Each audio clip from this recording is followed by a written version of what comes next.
from your Cracker Barrel's all-new DEI dartboard featuring canned green beans. Ugh.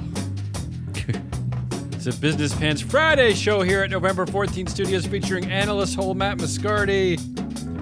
On today's weekly wrap-up, Walmart loses a Doug.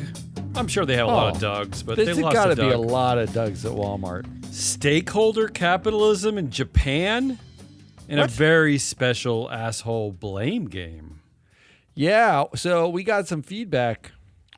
I don't know if you're a regular listener of our show. Me? No, I don't actually listen to it. We got some feedback that the blame game, which we occasionally do on our Tuesday shows, was a favorite. So I'm doing a mini blame game. It's one of my favorites to write and produce, mostly because I learn a lot. Because there's a lot. Oh boy, there's a lot of digging for that. It took me like 6 hours of production work to get this one done. So our show today is being sponsored by FreeFloatAnalytics.com, the only platform measuring board power, connections, and performance for free. You know, I don't want to tease anything that might be coming up later, but, or I should say, I don't want to steal the thunder of anything you might cover later, so I'll just tease this. If the Trump administration does manage to destroy ISS and Glass Lewis, go to freeflowanalytics.com to get your data, and in fact, partner with us, and we could help you actually come up with the voting plans. And honestly, schemes. There's nothing left for you to do. They're like you, for anyone who ever wants to vote a proxy, then there's nothing left to do. All right, let's get this on the road because it looks like sounds like that is a tease. I think Matt has more to say about that later. Let's go. Story of the week. Come on, pounds of food. All right, no, I just have a lot of notes.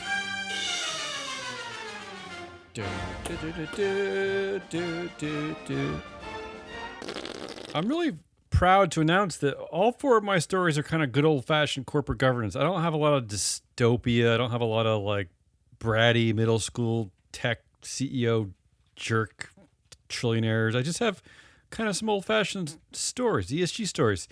This first one broke this morning. Walmart CEO Doug McMillon to retire. He's only 59 years old. To retire in January.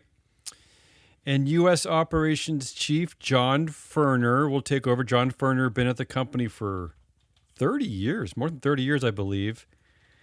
For those of you who don't remember who Doug McMillon is or was, we talk a lot about Doug on this show because he used to be the chair of the Business Roundtable. And he came out in 2019, and then, and for the next few years after, while it was still politically expedient, he had some incredible quotes that I want to applaud here as he's stepping down from Walmart. And I'm just going to read a few of them. He said, "We simply won't be here if we don't take care of the very things that allow us to exist, our associates, customers, suppliers, and the planet. That's not up for debate." He said, I think the growing interest in stakeholder capitalism stems from companies genuinely invested in doing good for our world because it's the shareholders, right? It's the right thing to do, and because businesses who take this approach are stronger. Who could argue with this coming from an incredible tenure at one of the most powerful companies in the world? He also said, big problems don't rest on the shoulders of government or corporations alone. We need to reinvent capitalism. I mean, blah, blah, blah. He actually had a lot more to say. Actually, he does. You're absolutely right. Yeah. And it makes me wonder this. Because, again, I'm not going to even be cynical about this. I appreciate what he had to say about that. He's 59 years old. Unlike Bob Iger, he didn't have to quit and come back 17 times and then end up like screwing it all up in the end by being a buffoon.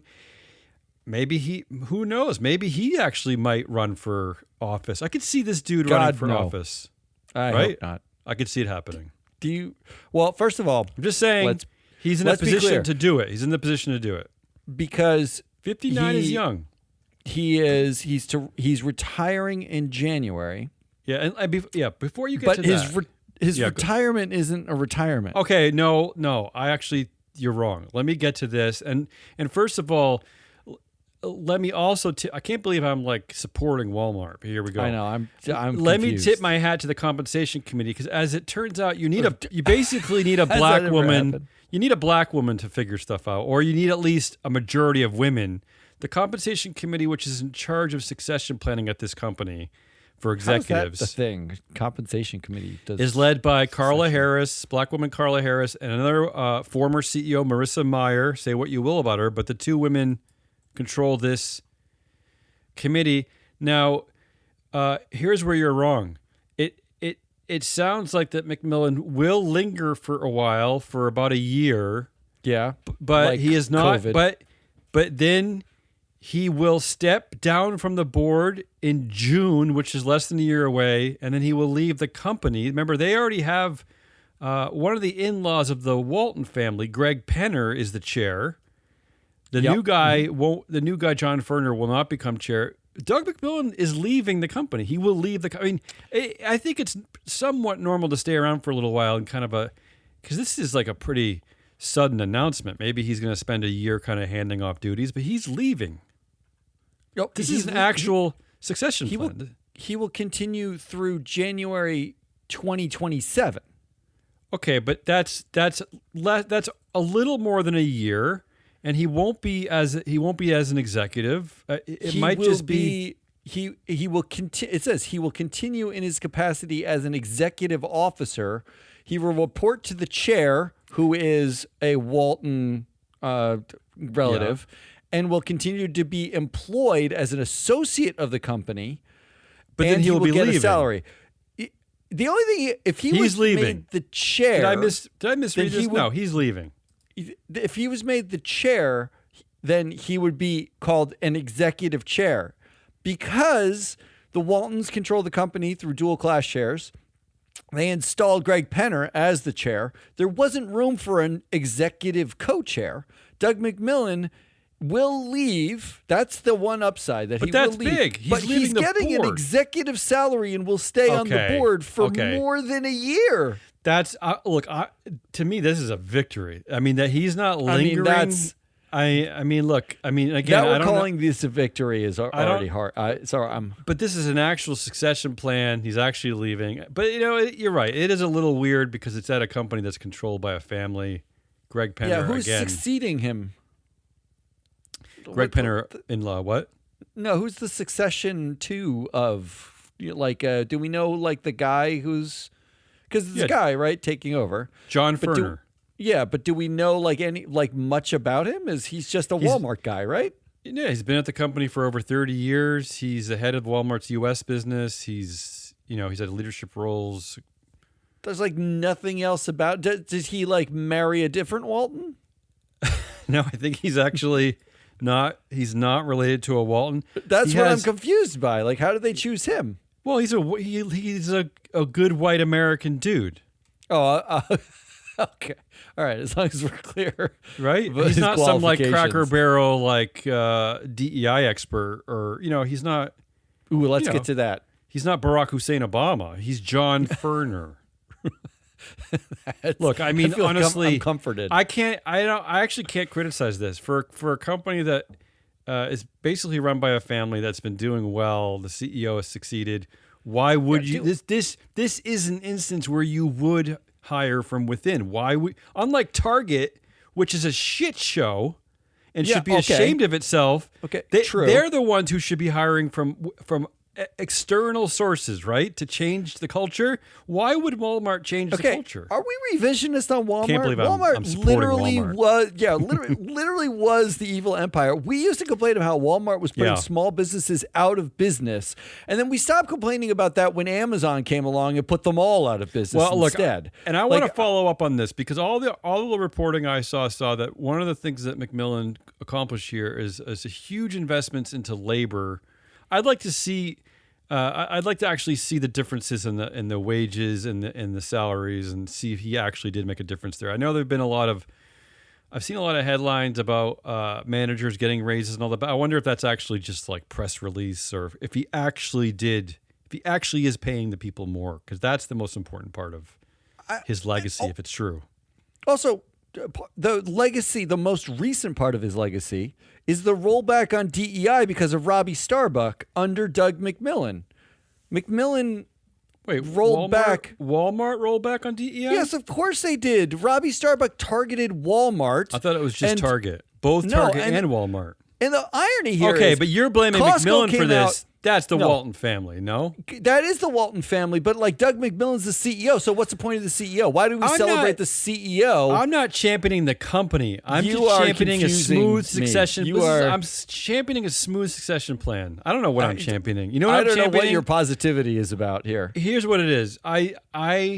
He's like the last credible source in corporate America that has any remaining quotes on stakeholder capitalism. So I mean, like from 10 years ago or whatever, right? I know, but but to me, that's his legacy. He actually dared say it.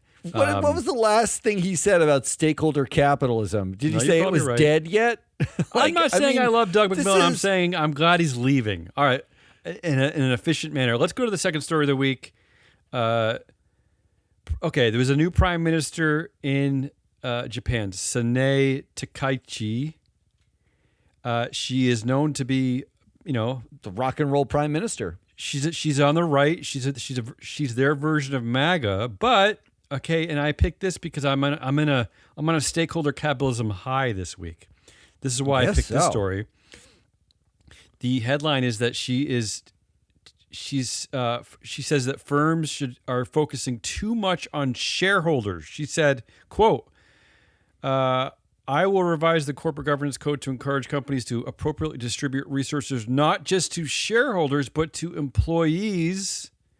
She said that she considers excessive hoarding of capital to be a problem, and she wants them to invest in people, including through wage hikes. She said, quote, I would like to see firms conduct business not just thinking about clients, but also considering their contribution to the broader society. This is their version of the right wing, which is completely different than our version, where we are basically shutting down anything that we are killing doesn't poor please people, the CEO. And we're giving monstrous raises to CEOs, letting them build ballrooms. We are selling poor people crypto and taking away their food. So I don't know what this is going to mean, but I applaud at least this sort of initial shift to a stakeholder system. I have already heard that there's a lot of pushback on her because she's made her employees, her employees? like her executive team or staff or whatever. In the government. Literally work 16-hour days. Welcome to Japan. Well, the criticism is, aren't we trying to stop this in Japan? No. Why are you doing it? No. In fact, we reported on this show that she is absolutely not trying to stop this in Japan. In fact, she's not. One of the things that she said while she was trying to give them a little more money to work. She wants to go back to it. Yeah, she wants to go back to it, like working all the time.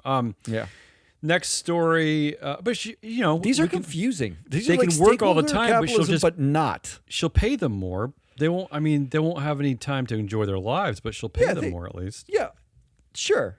Okay, here's like $10 extra. Now work till you're dead. Not everything has to be black and white, Matt. Not everything is good or bad, like intrinsically. You have to do the math on your own. You have This is confusing to me. Yeah. All right. This third one is not confusing. It's pretty straightforward. Disney ditches diversity and DEI in business report for the first time since 2019. I mostly love this story because I was just like giggling at the Fox business perspective on all this. So they left. So for the first time in 5 years, they left out the words diversity. They left out the words inclusion. They left out DEI. They left out diversity, equity, inclusion. It all appeared 0 times. But this article said, while the term equity appeared 130 times, it was only used in a financial context. So, so this is what the people of Fox are scared about. They're scared of equality. This is what gets them equality. Yeah. How is equality discriminate? Who is equality discriminating against? Which subset of our culture gets discriminated against? Wait, what? Equality? So. If I have 2 donuts and they have 2 donuts, who is suffering in that equation? Well, they have 3 donuts and you have 1 donut. Oh, so right? I'm taking their so you're taking my donut. Like, what is equal about you reaching over the table and taking my donut from me that I got myself, right? Like, so that's not equal. Also, Disney removed this year 2 of its DEI programs called Reimagine Tomorrow and the Disney Look. One of the sections that they took out of their reports are a program that engaged creative executives from underrepresented backgrounds. I mean, this is what Disney's afraid of. That was like the Peltz move, right? That was basically. But this is what they're and let me just tell you a few other Disney headlines this week, just to give you an idea of what's going on at Disney. And none of this actually has to do with the Jimmy Kimmel stuff, but Disney CEO Bob Iger wants people to use AI to make their own content for Disney Plus. Like, that sounds horrible. Disney is losing millions a day in its fight with YouTube TV, and Disney's CEO sequel, that's talking about Bob Iger coming back, is not having a Hollywood ending. So fun times over there at Disney. I mean, I don't know, who knows what's going on there. I actually went through so it didn't say it in their 10K, but they do. I did look through their CSR, like their impact report. Okay, but everyone knows that that's just written by a bunch of ESG. They got rid of the word diversity in the impact report. It appeared 3 times, and it only appeared in the context of like biodiversity, or like it appeared a couple times in there, but not that. It's mostly been stripped out. So I'll give them the benefit of the doubt, even though I personally don't believe in any of this bullshit. But let's just say they believe that by having official programs that hire based on diversity metrics, they think that's illegal and they might get sued. But to just completely scrub out, to woke wash everything out, we can't even talk about like non-cis white cisgendered males, or like that's it. Like if they were, we can't even talk about it. Applying for a grant in the Trump administration, they'll just do a keyword search. Remember, the keyword search was woman, right? Good. Like if the grant had the word woman in it, it was not funded. Well, it won't matter soon, because as the government adopts AI and they're going to use Grok AI, they're going to get everything wrong anyway. So what does it matter? You know that Grok's going to say that a document that says the word diversity 15 times used it 0 times. So also, that it doesn't matter what Disney said. It was woke. I'm sure it would just say that it was woke. And my 4th story of the week, and I won't spend a lot of time because I think you're going to cover this in your section. But again, some good old-fashioned corporate governance nonsense here, and more political theater. Activist investor pushes Cracker Barrel shareholders to oust DEI specialist, whatever that is. Yeah, let's come back to that. Is that like a sniper in the army? What is a DEI specialist? Because I don't believe for a second this would imply that the only reason why this person is on the board is because they're a DEI specialist. Like, that's the only reason why they wanted them on the board. They did join in 2020, which was the height of the woke DEI. washing. Yeah, this is when everybody was woke washing to begin with. That said, So he's to blame for the sign? Is that what we're led to believe? The sign? That is apparently. But let's come back to this. Okay, he got out his big story of the week. He got out his big eraser that like erases like white people from signage. Signage. Just signage though, right? Like, and then and then they walked in while he was doing it, and he turned around and he was like, "Oh, whoa!" Yeah, that's exactly how. What are you doing here? Yeah, okay. All right. And they're like, "You're fired." Those are my 4 stories. I'm gonna go with because. Doug. I can't. It's Doug. It's Doug all day long because Doug's been there for a while. Walmart's a big company. This is our old-fashioned bread and butter, just covering people, right? But I am sad that Doug McMillon, no longer the head of the Business Roundtable board, no longer Who the is head the head now? Is it Mary Barra? It's a guy from Cisco. It's thank God. A guy from Cisco. So we're saved. Yeah, one of our leading intellectuals. Stakeholder capitalism is saved. Yeah. All right, you ready to do good list? Let's do good things. All right, moving along. Are we moving along? I can't tell. I can't tell. I have a lot though, so. Yeah, you're playing a game. You go first. I have just one ironic one, or like, tongue-in-cheek one. I saw that's who you headline. are. That's how you are. Yeah. Netflix CTO, that's Chief Technology Officer for those of you who are keeping score. Netflix CTO says the company has, quote, no formal performance reviews. Oh.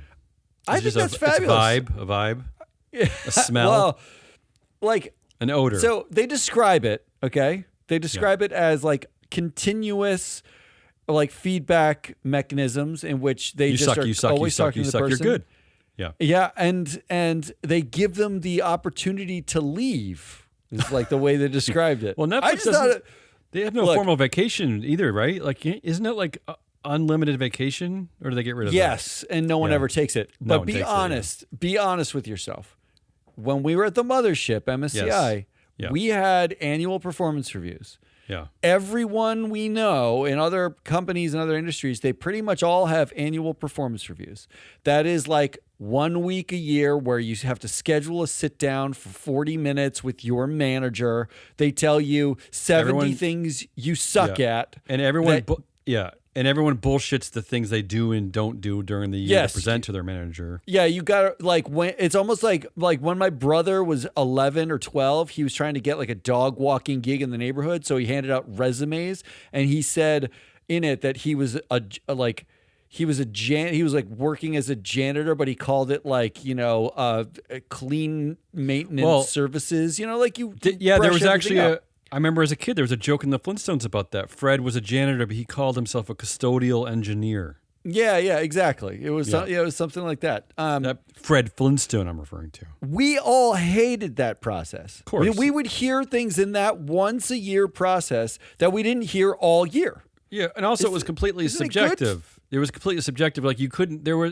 despite the fact that it was basically tied to your bonus and your promotion, there was no real understanding of how the points added up or what it meant, especially compared to your peers. None of it made sense. And they at Netflix, apparently, they tell them on an ongoing basis that they suck, which means you're not getting a bonus. You can budget better. Like, it just seems good. Overall good.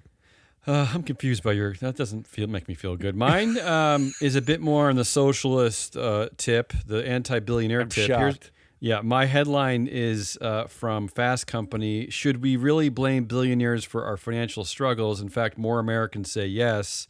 So 67% said billionaires are creating more of an unfair society. Here's the one that shocked me. There is a question. Should the law limit wealth accumulation? Even Republicans have gone up 12% in this metric since last year to just under 50%. Just under 50% of Republicans think that we should limit wealth accumulation. Now, we talked about last week or was it a couple weeks ago, about this anti-DEI push in elections. Yeah. My sense is that Trump and Musk are such disgusting buffoons, such greedy, gross, creepy, rapey. None of this is hyperbole. No. That it actually is helping the country go back the other way now, which I guess is common in the nature of the election cycles in America. We're commonly go on cycles. We go back and forth, which is leading me back to this point, which is, why did all the companies and CEOs immediately have to abandon their DEI and diversity programs, knowing that if you just waited, Americans might actually want it again in a few years? Like, well, you just know the ones that did. Same with the environment. I should say same for their fight against the climate crisis. But the ones that do abandon it, that just tells you something about them, right? Like they're never believed it in the first place. You should never. In fact, you should never believe those companies ever again. Anything they say. But I want to know, who are the 33% that say billionaires are creating a more fair society? Are those with the last names? Their last names are Teal and Ellison. I was going to say, like, who's on that side of the fence? Well, there is that bullshit trickle-down theory of economics that was taught during the Reagan era, which is that that's worked out well. With more rich people, they're just going to spread the joy. They're just going to spread the dollar bills. Every yacht that they buy, someone's got to wax it for them, right? Like, that's a job created. All right, that's my good list. Let's move on. All right, let's move on. There's no winners. There's no winners this week. I changed up. Good. That means I get to participate. Assholiest of the week, and usually I'm angry the whole time. Well, this time you're going to do which asshole do you blame of the week? I love this. I love blaming people. There are 3 stories, and I'm going to give you a series of people, and you just pick who you blame. Okay, I'll try to pay attention. Let's go. All right, first story. Rivian just doubled the CEO's salary and gave him a $4.6 billion pay package. Almost one of my stories of the week. I'm glad you're covering this. Go ahead. So his salary doubled from $1 million to $2 million. Which is meaningless in the overall context of CEO pay. And the writer of this article has no understanding of the subject. Yeah, they made it sound like, like it was a big deal, but it's not a big deal. That part's not the big deal. The $4.6 billion pay package is the big deal. All right, so the way the pay package works. What's his name again? Who's the name? His name is Robert Scaringe. Okay. And remember this. And notice I asked that because this is a car company that, let's be honest, I think it's primarily American. No, it is all American. Yeah, it has basically no market share. I mean, maybe I've seen 2. They sold 40,000, I think. Okay, 40,000. Yeah, I've seen like 2 in my town, my city, but. This is not an important car company. I'll just say it. I'll just start with that premise. Well, not currently, but wait until you hear the pay package. Yeah, go ahead. All right. So first of all, you have to understand the pay package a little bit. It's musky. Don't want to. Okay. We'll kind of come back to. Would hate it. Yeah. But $4.6 billion is the potential earnings here. Who do you blame? Which asshole would you choose to blame for this pay package? Yeah. Your first option's obvious. Who is it? Who's your first option? Elon Musk. No, Robin that's Denholm? Your fourth option. Robin Denholm. Go ahead. Your first option is the chair of the comp committee, a guy named Sanford Schwartz, who has 2% influence on the board because Robert Scaringe, the CEO, has 80% influence and 100% of the Class B voting shares. So that helps him because he can vote out the entire board. But in the 8K announcing the new pay package, it actually says, quote, on November 6, 2025, the compensation committee of the board granted an option to purchase 36.5 million shares of Class A stock to Dr. Robert Scaringe. Wow, that's insane. Remember, that's a lot of shares. For context, back at the corporate library, we had an official term for a mega grant of stock options, which we deemed to be excessive, and we would flag it and talk about it. And that number was 500,000 options was considered excessive. So not 36.5 million. Never an unheard of number. It wouldn't even occur to you. Unheard of number. Yeah. The grant value is obviously on the 5th or 6th of November, so it's about $15 a share. But the fun part is they also wrote the foregoing summary of terms. They list the terms in the 8K. The foregoing summary of terms of the 2025 CEO award does not purport to be complete. Oh. They didn't give the contract. They said refer to a 2021 plan for terms and stuff, but there's no contract for the milestones that he has to hit. There's just a list of sort of vague milestones. So it's discretionary targets. Sanford, they're not really discretionary. There's some numbers behind them, but it's hard to tell. Sanford Schwartz, who's the head of the comp committee, the thing to know about him is he's an executive at Cox Enterprises. You know Cox Communications, like your cable company in New England? I've heard of it, yeah, I know it. The one that nobody uses because they're horrible. Okay. They're the worst one. Well, he works there. Apparently, Cox Enterprises invested $350 million in Rivian in 2022. Okay, and so at the time, Schwartz said, "My hope is with the skills that we have and with all the things that we're learning, that will be the chief wholesale remarketer for all Rivians someday." So this is like an investment. This is like part of enhancing Cox's investment. My buddy. Who I invested in, or this guy I invested in. He's a strong case. I am now chair of the comp committee, and now I'm going to pay him. He's blamable. He's blamable. Who else? All right, number 2, Robert Scaringe, himself, the CEO. Robert Scaringe, yeah. Because in addition to leading this money-losing company that is Rivian, that's the key, right? Money-losing company. They don't make money. There's on Shark Tank. They would ridicule this man. He actually had this year created not one, but two separate spin-off companies.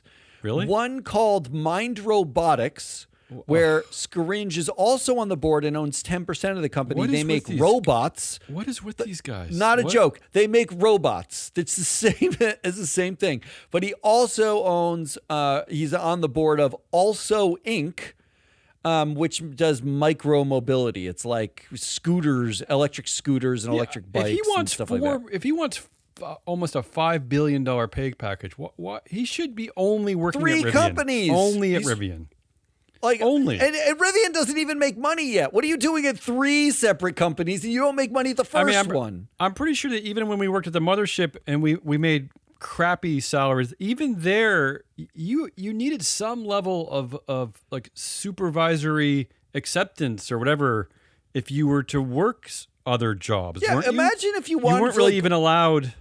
I couldn't get a job. You couldn't join a board, certainly. I definitely couldn't join a board, but I couldn't even work in a bagel company if MSCI found out, they would have fired me for that. This is ridiculous. He did say at one point that he estimated he spent, quote, about 5%, end quote, of his time with his wife and 3 kids. Oh, I was going to say, but according to Wikipedia, they got divorced this year. Yep, they just got divorced this year. I can't figure out why. Well, probably just 5% of your time with them. Then maybe, yeah. I don't know what to say about that. I mean, he probably did a favor to his former wife. I'm sure. Yeah.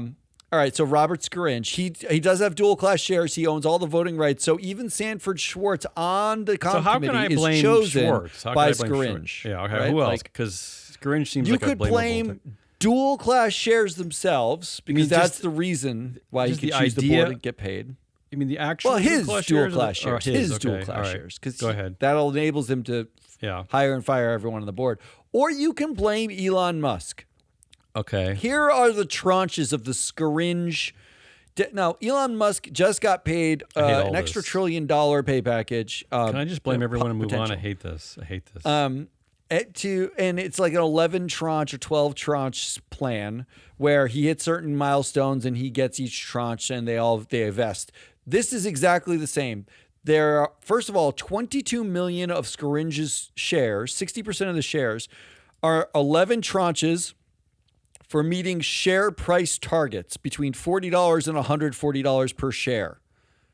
So 60% he gets paid if just the share price goes up. So all he has to do is make meme stock out of it, right? Then the share price goes up. Which he already has a model for that with Elon Musk. Which he has a model for. Now, apparently, no one cares about Robert Scaringe, so it's a little different. They might care now that that he's entering into this like billionaire baby category. Maybe they'll pay more attention. I mean, one can hope, because Lord knows we need another billionaire. So that's 2.78-ish billion that he can make just on share price go up. Okay, just on meme. Okay, 7.3 million shares are on 3 tranches of income, and 7.3 million shares are on 3 tranches of cash flow. There are no numbers for those. Sure. There's not a number. I've looked through every filing this year. Yeah, they'll adjust it when they need to. So I have no idea how he actually gets paid on those. Let me ask you this. Does any of this matter? Does he control the vote? He controls the vote of the company. Or is he... Wait, so he actually is voting... He is allowed to vote on this pay package? I only think disinterested voters can vote on the pay package, but it's non-binding anyway. But I'm saying he controls the voting power at this company, no? Well, yes, except that Sanford Schwartz, as an executive at Cox Enterprises, is an investor in Cox, in Rivian, and owns voting blocks, right? The whole thing's a joke. I hate to simplify who I blame here. But and I think you made certainly we can make a case that Elon Musk and Robin Denholm should be blamed for creating a model that is horrible. Although then I guess you would blame the investors at Tesla because Elon Musk does not actually control that vote. So maybe you'd blame Tesla investors, but. And I could make a case for Sanford Schwartz, although he's just a version of Robin Denholm, just trying to get rich in some way or other. to me, it's clearly Robert Scaringe because there's no model in history that you build a successful company through your own personal greed. That model doesn't exist. We've built incredible companies in the East and the West and across the globe, and greed was never necessarily a part of it. So I'm questioning his ego, his greed, his petulance, everything. I'm questioning him. I mean, I don't know anything blaming about him. I'm just wondering who. I'm blaming him. Which asshole paid him? All right, you blame him. All right, next. Here's the story. Here's the headline: Verizon to cut about 15,000 jobs. Wow, that's a lot. How many do they employ? A lot. That's a lot of. But that's a lot of people. So there's some obvious choices here, right? That's approximately 15% of their workforce. That's significant. It's very significant. Yeah, it's a massive layoff, especially to announce this a month before the holiday season. Oh, I'm sure they'll get a nice holiday bonus on their way out. So yeah. So at least half of Verizon right now is crapping themselves out of fear. At least half of them. At least half, yeah. So do you blame? Yeah. The old new CEO, Dan Schulman. And I say old because he's been on the board for 7 years as lead independent director, but he's now the new CEO. So he's the PayPal guy, yeah. He's the PayPal guy. He seems like obvious person to blame, yeah. He penned his welcome memo to employees by saying, quote, the biggest competitive advantage we have is our team. Well, 85% early of the team, October. Not that 15% of the team. Early October, he said that. And then 20 days later, for his first earnings call, he came up with some more inspiration for his employees. Quote, to fund our investments in growth, we must significantly cut costs. Yeah. We will reduce our costs to streamline our operating model, and be much more capital efficient. I love that. Which I love every employee loves. Nothing is as inspiring as being capital efficient. I love that these so-called geniuses come in and they know the company so well already that they have earmarked 15,000 human beings with souls to eliminate that. And they haven't even spent a single amount of effort trying to decide whether they could reuse those people in the company for whatever they're building, for whatever their growth is. They didn't spend an ounce of time or energy thinking, instead of firing these people, can we relocate them in different departments? Can we use them for other things? They're just like, no, we've looked at it for 5 days and we're going to fire a bunch of you because that's just it. This is the confusing part, because my second option of who to blame is the new old CEO, Hans Vestberg. Okay, is he still on the board? I forget what he's He's still doing. on the board. Yeah. He's still on the board as a special advisor. Special advisor. He was in his farewell post on Instagram, because he didn't pen a letter that, if he did, it didn't become public. On Instagram? He went if he wrote a letter to employees, it didn't become public, but he did do a post on Instagram in which he very awkward. He's like an awkward dude. Like, he was awkwardly hand gesturing and talking. His farewell post said, quote, this is a quote, I've dedicated my life, the last 9 years almost, to Verizon. Well, it's he is 10 years old, so that's a big part of his life. I thought I just cracked up when I had to watch that like 6 times in a row to make sure I was like understanding it properly with the captions and like. He joined Verizon in 2017. Yes, he's been there for 9 years. No, not even. Vestberg actually said in an interview that he's been keeping a daily score of his emotional state. Do you remember this? We covered this. Yeah, I do remember that. He scores himself between That's 0 very and European. 10. It's very European of him. And if he scores below a certain level, he actually works alone. He says he takes no meetings if he's a 1 or a 2. Like so he is very careful about that.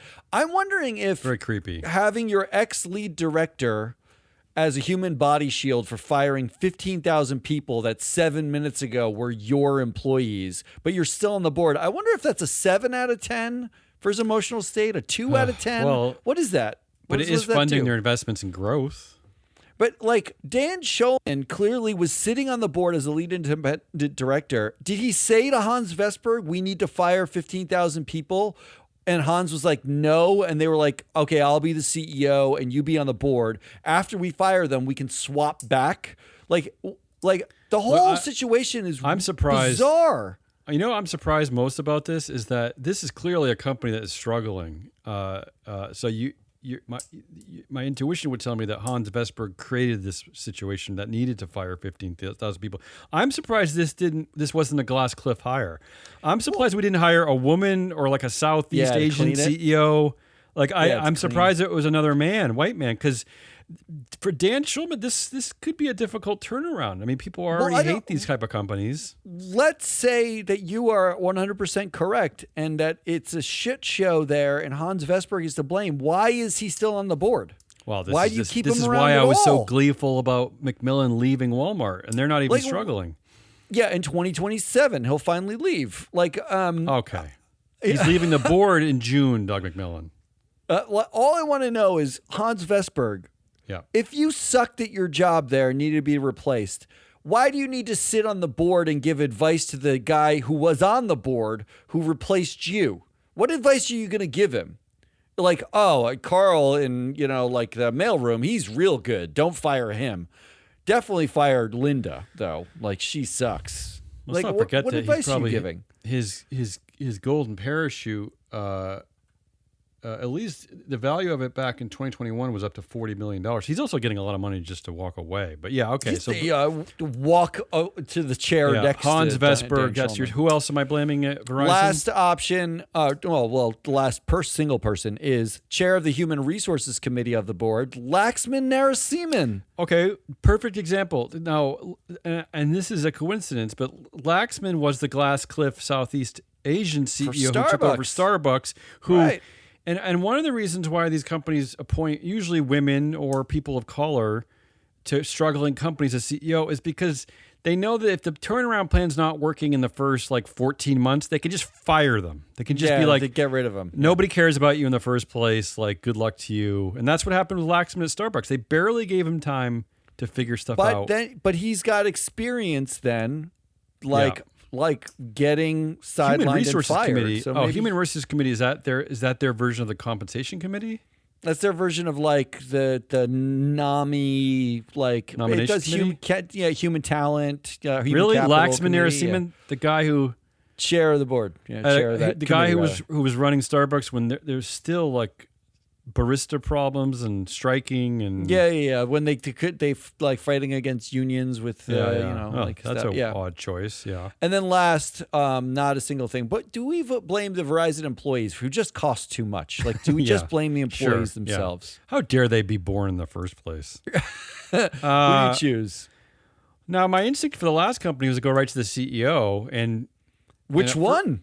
No, I'm saying for Rivian. That was for my Rivian, target was the greedy CEO. It just seemed too obvious. This one, at first I was like, you got to blame Dan Schulman, but I think the real answer here is Hans Vestberg, because not only is he lingering, but he clearly created this situation in the first place. He handed off these problems to Dan Schulman, and they probably picked Dan Schulman because Dan Schulman was more than willing to fire a bunch of people. Dan Schulman was on the board for 7 years. He was a lead independent director. But I'm going to blame. I'm still blaming Hans Vestberg. It's really hard to pick because they still blaming Hans Vestberg. All right, last one. Yeah. And you mentioned this at the top as one of the stories of the week: the activist investor push against Cracker Barrel. Oh, this is terrible. I hate this story. We could spend. I mean, we're not DEI going specialist. to. Don't turn off this podcast. We're not going to. But we could spend 6 hours talking about how horrible the situation is. Well, let's make it easy and you can pick somebody to blame for this situation. Number one option: CEO Julie Fells Massino. So I'm blaming the woman who took over less than 2 years ago to turn around a struggling company? Yeah. So, but clearly, she's the one who destroyed shareholder value by trying to reach beyond. She's the glass cliff hire that I just referred all to. Wearing octogenarians. She's the one who was like, I'm trying to appeal to a bigger audience, and it killed shareholder value. For those who don't know, a glass cliff hire essentially is when a company hires a woman. To clean up a mess. Up a mess, but the mess is so big that she's teetering on the edge of the cliff, and Julie's about to be pushed off this cliff. It's obvious. So you can blame her. And I will bet you all the Bitcoin in my backyard that's buried in my backyard, all the big chunks of Bitcoin I have, that the next CEO will be a man. I mean, I will bet you all of it. No doubt. Do you blame the DEI specialists? So this is a man on the board. His name Malcolm is Gilbert Davila. Is Malcolm X still alive? Did they dig him up and put him on the board? So Gilbert Davila is like, he works at a firm that does like diversity and inclusive marketing. Oh no. Like that's his background. It's actually like a firm that like works with Nike and like, it's like, he's like a real. Wait, so you're telling human. me that in America, which is, it's increasingly heading to being like only like 50% white, right? I don't know where we're at right now, but we're getting pretty close to that. You're telling me that all these non-white people, they also buy stuff? You should market to them too? I don't know. You have to ask Gilbert that. I don't know. Do they watch sports, listen to music too? Like they buy clothes, everything? They eat out? I know they watch sports, but I don't know about music. So this is the guy they're mad at. They're mad at a guy who's in marketing. Okay. So he clearly DEI'd the logo because his specialty is DEI, and by he's a brown man. By DEI, you mean they just modernized a logo at a company that was struggling? I mean, they removed the picture of a very old overall wearing white guy who was not part of the original sign barrel. of this company, who was not on the original sign. Wasn't on the original sign, but nobody was put even there. really knows who it is in the first place. In fact, nobody cares. I watched the Fox News, I rewatched the Fox News broadcast about the Cracker Barrel logo, and the woman they brought on as expert to talk about how dumb it was that they removed the logo said, I've been to Cracker Barrel, and then had to admit that she actually never even knew who Uncle Herschel was, and she hadn't realized he was on the sign, but it was really dumb of them for people who would be triggered about the traditional nature of the sign. This is and America. Then said they have been changing their menu and it's better. Like, I don't believe that. This is America. Our average person could name more company logos, mascots than we could like flags of the United Nations. Okay, this is who we are in America, right? No one has ever heard of this. This is not Colonel Sanders. This is not the Nike swoosh. This is not Mickey Mouse. No one has ever heard of Uncle Herschel. It's not part of the canon of our pop culture. It never has been. In fact, most of us haven't even heard of Cracker Barrel. But that's just another think of it point. this way: was this the like shot across the bow to Colonel Sanders? Like, is Colonel Sanders now worried? Like, where was that? Where are those? Where are the anti-woke brigade now? They should be mad at KFC, right? Because they took Kentucky out of their title, right? Oh, but you also know that.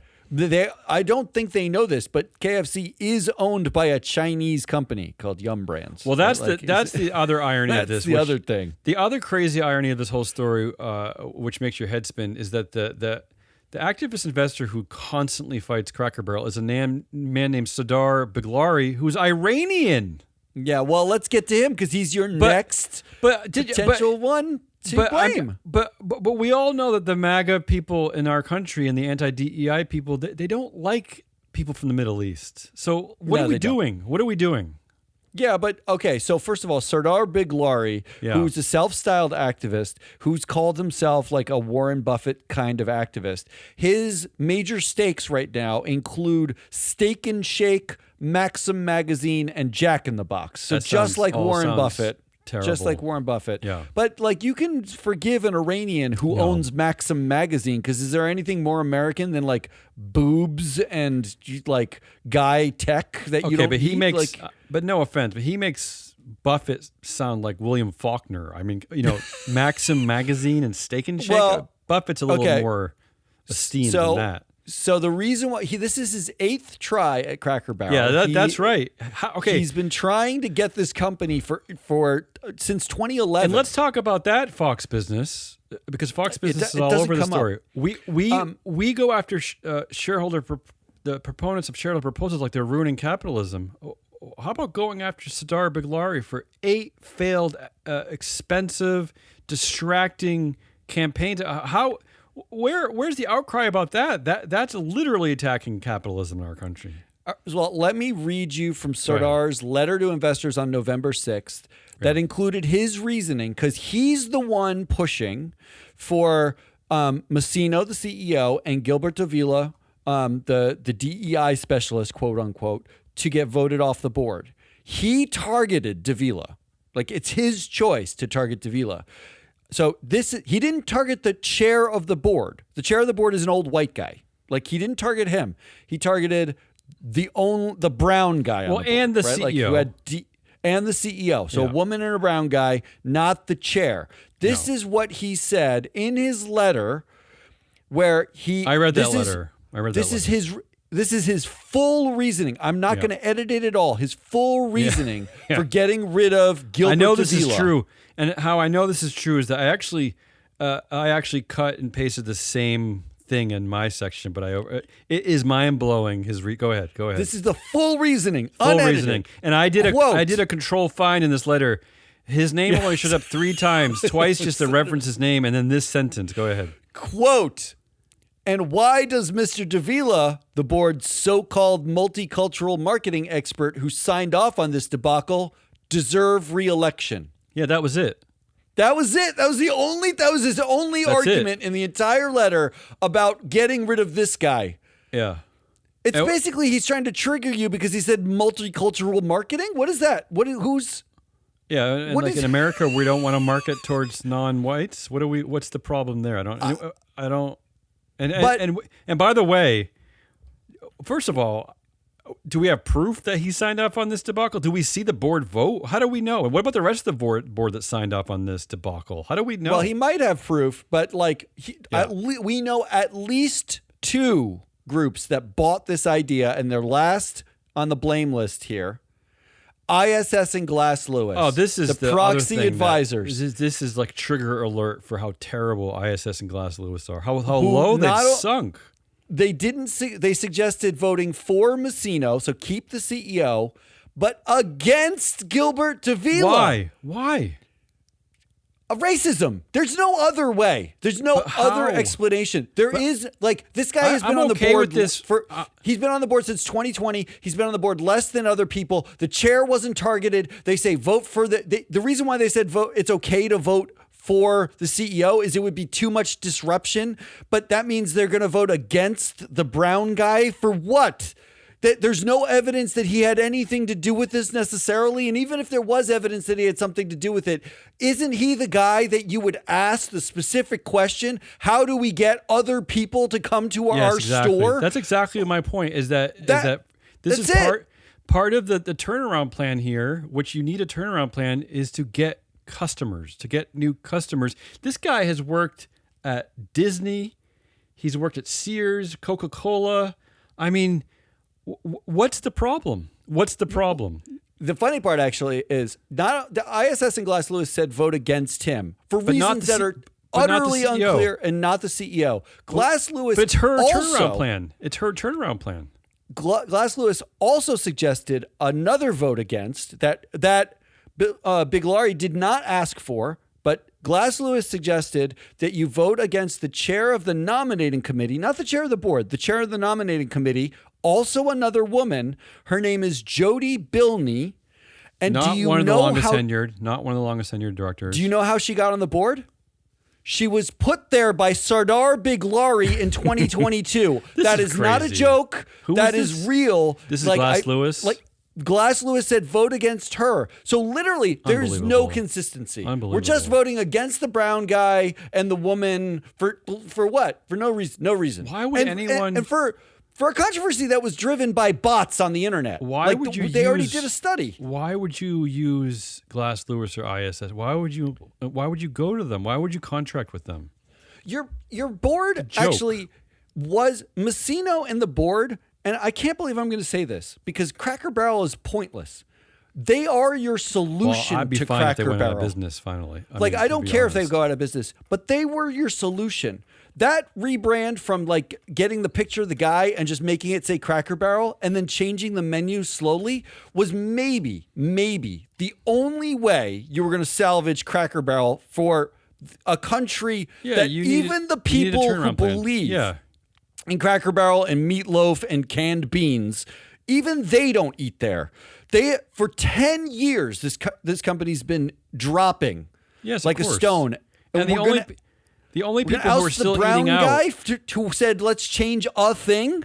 The only people who are still eating out are young people who are in debt, who go into restaurants and charging. So you want to appeal to young people. They're not going to go to a place with a barrel and a weird guy. And if you look at the pictures of the food, but even beside that point, not good.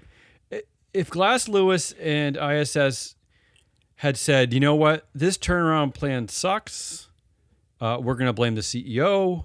We're going to blame anyone that we're targeted for. We think that might be part of this plan. We actually think that they should market only to white people in the South, and this guy represent whatever cockamamie idea they come up with. But to single him out, but not the CEO, I'm just confused and lost. This is just a nightmare. The only explanation I have, and this is pure tinfoil hat conspiracy theory, is that the activist Biglari talks to Glass Lewis and ISS, Tough. and that is the compromise, right? The guy who's been trying. This is his 8th time. This is the guy they're listening to. This loudmouth. That's the only explanation I can have because there is no defensible reason why you'd vote that guy out. I didn't say it was a good reason. It's indefensible to me, but that's the only reason why I could see them doing it. So those are your options. Yeah. Do you blame the CEO? Do you blame the DEI specialist? Do you blame the activist Sardar Biglari or ISS and Glass Lewis? I definitely, I got to go to, I'm going right to ISS and Glass Lewis for rubber stamping this. I just think we need them to speak out against this nonsense. We need them to have some objective criteria to help figure this stuff out, but I do like that Glass Lewis trolled Biglari by saying also vote against the woman you put on the board in 2022. But all of this is based on hyperbolic reporting around a few internet trolls who talked about a sign change. Nobody cared. It's just that some of the mainstream press started to pick up the fact that in social media people were complaining. And this whole thing has erupted into this. That ISS and Glass Lewis would go along with this is just it just makes the whole system just seem fake to me and unreal. You shouldn't be in the business of recommending because this is just I just find this to be what really if you it makes listen my head to the spin. show. If you listen to the show and you're an expert in marketing and or logo design or whatever. How many logo rebrands have happened in the last 20 years alone? But they also don't 10,000. And I will add this a lot, right? That this is not an app. This is not a company that you interact with their logo. People don't go to restaurants for their logos. They go by the quality of the service and food. That's basically it, right? I mean, there's no price. Maybe the other thing. That's it. Price and quality. No one's looking at the sign on their way in and making some kind of a determination based on the sign. The whole thing is just so stupid. This is why I'm just angry at ISS and Glass Lewis for weighing in this way. They're making this seem like it's okay, and to me, none of it's okay. And again, this all began with reporting on internet trolls. This all started with a couple of people in social media complaining about a sign. Nobody cares. Yeah. Well. I think you're probably wrong anyway. It probably was the activist who's done this 8 times. Oh no, but he's that. But named this is just the DEI specialist. But that's the political theater of our time. That's just the nonsense, the world that we live in. I thought you're blaming the pretend adults. Yes, I am. Yeah, absolutely. Yeah, the pretend adults. Yes, absolutely. Yeah. Let's move on. Let's go on. Let's get out of here. Headlines, winners, predictions. What do we think about doing blames instead of assholes? I like it. But it riled me up a bit too much. You got a headline of the week? That Cracker Barrel story is just, it really gets me going. It's just such a farce. Because it's a joke. It's a joke. You want to write a book about this stupid world of anti-DEI political theater we live in at corporations? That's your case, Cracker Barrel.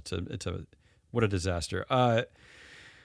My headline is the week. Okay, here we Zohran Mamdani, right? He won the mayorship in New York City a couple of weeks ago. Every friggin' CEO, every rich person in New York, they donated all their money that could have gone right to women's shelters, to food pantries, to all the many needy resources in New York City. they threatened to leave. They said the whole city's going to collapse. Everything's going to fall apart. And here we're already at this headline. And this is from CNBC. This is not from like the New Republic or something. CNBC. We're already here. The headline is "No one leaving New York City because of Mamdani," say 2 top real estate CEOs. It was all bullshit. Of course, it was all just bullshit. A scare. I know, but like first of all, you got to wait for him to even be inaugurated before you start leaving, right? Like now, everybody sits back these and scare waits. tactics, the way we foment like anti-DEI nonsense is it's crazy to me. It's nonsense how we operate. It's crazy. I saw this one, and it's better headline than yours. No, yours is ridiculous. The headline's not great, actually, but the context is. The headline is "Why Palantir CEO Alex Karp Exhumed the Whole Yard of His Childhood Home." Yeah, and I had read that he was basically bragging that this is one of the fun things of being so rich. Before you get to the story, why are there so many Alex Karp stories these days? Why? Because there's a book coming out, so all these quotes are so they're put there by the publisher. Okay. So the reason why he exhumed is because of Rosebud. Oh, sorry, Rosita, his childhood dog. You see what I did there? You see the Rosebud? That you saw that? And this is not a joke. The dog Citizen Karp. See what I did there? Oh, that's even better than mine. That's a worse pun. The dog is named Rosita, and he wanted to rebury it in his New Hampshire home. And the university professor that owned Karp's childhood home balked initially at the idea. Stupid. Then ultimately agreed, and the terms of the agreement were not disclosed, but Karp subsequently made a donation to the university where they taught. Yeah, notice the university professors, they did it because you have to beg a billionaire because they donated to the university. But if it was a CEO, they would have needed like multiple tranches to earn $1 trillion of personal wealth. That's the only way that you can make CEOs happy. But the professors were willing to donate it right to the university. See the difference? Here's what Karp had to say. Rosita played a tremendous role in our life. It was more like she's very, very high IQ. Okay. It was honestly more like a human than a dog. Oh, there we go. The dog did not, he didn't say this, but the dog did not graduate from an elite university, so he was cool with that dog. Like him and his entire board, you mean? Yes, he's cool with that dog. I hate that headline. I hate it. Who's the winner of the week? I don't know why this show is so exhausting. My winner is very clear. That is a man named Jason Turner. He is a Walmart management associate who made about $170,000 last year. Why him? Why Jason Turner? He's the brother-in-law of the new Walmart CEO, John Furner. I mean, Jason Turner's life is about to get cush. Oh, right? Wait a minute. Furner? Is that? Oh, that's another fun. That's another fun angle. But come on, he's got to be that he's. I mean, you know how many days he's going to take off? You know how many golf matches he's going to go to? And if you assume John Furner, new CEO's sister, I don't know her name, let's say Jane Furner, married Turner. Jason Turner, who also works at Walmart. So is she now like Jane Turner? So her name basically didn't change. Well, she hyphenated to Furner Turner. Yeah. I chose... this winner, I have 2 winners. One is shoppers at Costco, because Target just rolled out this new thing. Target launches 10-4 training, encouraging workers to smile at customers. Yeah. Apparently the problem at Target was their sales suck, and everyone, no one wants to go there anymore because of the smiling, I guess is what they thought. What does the 10-4 refer to? So if employees are 10 feet away from a shopper, they should smile, make eye contact, and wave. Oh, God, the wave is just putting it over the top. If they are within 4 feet of the shopper, and please, no one get within 4 feet of me. No one needs to be within 4 feet of me. If they're within 4 feet, they should personally greet the guests, smile, and initiate a warm and helpful interaction. What do you mean personally greet? Like, hi, my name is Doug? Well, can you think of a time... Think about how close 4 feet is. You reach your hand out, that's 4 feet. Pre-COVID, I was okay with it. Now I'm kind of out. I'm out on that whole game. Can you think of a time where if somebody was 4 feet or less from you, that they wouldn't say, hey, like, does it happen often when you're in a store and you're less than 4 feet and you don't have to like acknowledge their presence? All I know is this: having made the switch officially I made the switch officially from Target to Costco. It's my one big, massive box store guilty. It's not a pleasure, but it's where I go for big things, like stupid things like dishwashing soap and all that. And we did reporting early this year, that Costco is supporting DEI and all that, and that the average wage is going to be up to $30 an hour. I'll tell you this, that might be the answer, because the workers $30 an hour. Yeah. The workers at Costco are incredibly helpful. They're incredibly friendly. They actually seem to want to work there. And my experience at Target is the opposite, and I'm guessing it's not because there was not a 10-4 rule. I'm guessing because they're underpaid and they're miserable. That's a good point. And this is the new CEO, Fidelki's. That's right. The new old CEO who's been at Target for 30 years. Who's been there for a while. This is his initiative. Congratulations! They're not going to make fun of this for months online. My second winner is us. Because the Trump administration is currently investigating getting rid of shareholder proposals and shareholder voting. I saw that. Well, we predicted that, unfortunately. We predicted that, but that means we're going to be the one data provider to offer anything anymore. They're going to get rid of the proxy advisors. All right, any predictions? My prediction is ISS and Glass Lewis announce a "We Give Up 2026" voting policy where any director who could be blamed for something because they have black or brown skin gets an automatic vote against recommendation. Wow, we give up as who subscribes to that one, do you think? Yeah, but as long as they could be blamed. They don't have it's not even have to be their fault, but they could be blamed by somebody. By somebody. Yeah, all right, I got this. This is the headline I read. Yeah. Does a window seat on a plane need a window? United Airlines says not. Oh. So they're arguing that the window seat does not literally mean a window because they're under a lawsuit. So my prediction, Danone, the company Danone? Danone. Danone claims its silk almond milk does not contain almonds. And they pull the warning label off, and they put out a press release saying that almond milk does not literally mean almonds. It means more like almond-like milk-colored drink. Okay, you lost me on that one. So what you're saying is that almond milk doesn't need almonds and window seats don't need windows? Is that what you're saying? I'm just saying nothing needs to be what anybody says it is anymore. The prediction that I understand. The prediction is just, what do we need? You say window seat, but it's not a window seat. You got to sue them. Whatever. It's like nothing means what it means. Yeah, sure. I'm with you. Just move on. As long as the CEO gets a raise, I don't care. Just give me the money. Yeah. That's all we got. That's Hazelnut Rollis, Damian Rollis to his friends. I'm your honest old Matt Mascardi. We are Free Float. Come back next week. We got a proxy countdown next week. There's one more shareholder primacy before the Thanksgiving week in the U.S. is going to disrupt everything for us. But until then, good